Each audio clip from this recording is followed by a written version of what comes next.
Evan, kung hindi alam ni Alcantara, paano kaya nakalusot itong umano'y Ghost Flood Control Project sa Bulacan?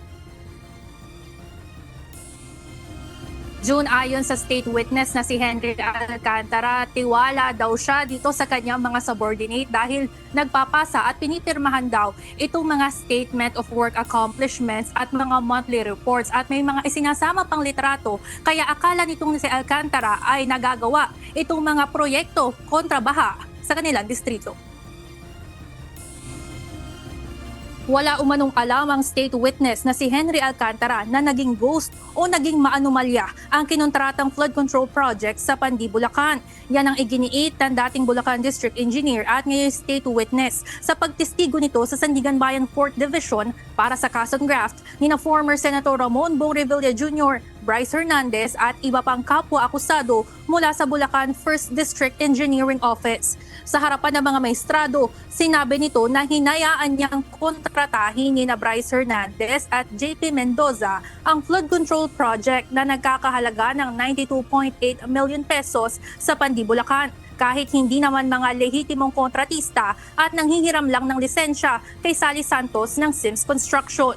Ngunit sa katunayan anya, nang pumutok ang kontrobersya ng flood control scandal noong State of the Nation Address o SONA ng Pangulo noong 2025, ay nagpatawag agad siya ng meeting sa kanyang mga nasasakupan. Subalit inamin nito na hindi niya pinuntahan o ininspeksyon ang hinihinalang Ghost Flood Control Project sa Pandi, Bulacan. Paliwanag nito, pinapayagan niya ang ganitong sistema dahil itinuturing na niya umanong mga anak, si Bryce Hernandez at JP Mendoza, at tinatawag na ring in-house contractors sa Department of Public Works and Highways. Anya, bilang in-house contractor sa mga bulsa ni na Hernandez nang gagaling ang advance payment na kanyang kinokolekta at hinahatid naman kay dating Undersecretary Roberto Bernardo na siya namang ibibigay nito sa proponent ng proyekto.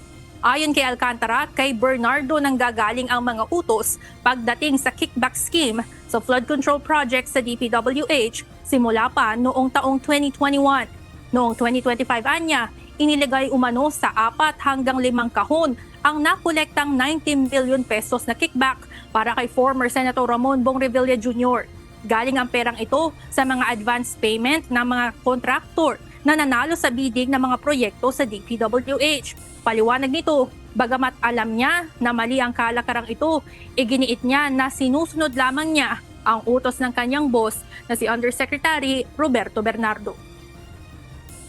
June una nang kinumpirma ni Sally Santos noong mga nakaraang trial na hinihiram nga ni Bryce Hernandez yung kanyang lisensya para makontrata itong mga proyekto sa DPWH. Una na rin nasabi ni dating Yusek Roberto Bernardo yung kalakaran ng bigayan ng kickback sa DPWH. Kaya kung mapapansin natin, nagko-corroborate o nabubuo na yung puzzle kung paano nangyayari itong mga maanomalyang flood control projects sa DPWH. Bukas naman June, inaasahan na magkakaroon ulit ng susunod na trial para naman sa kasong malversation sa Sandigan Bayan 3rd Division, at ang mga muling akusado ay itong sina Ramon Bong Revilla Jr. at mga iba pang opisyal sa Bulacan 1st District Engineering Office. Yan mo ng update mula dito sa Sandigan Bayan.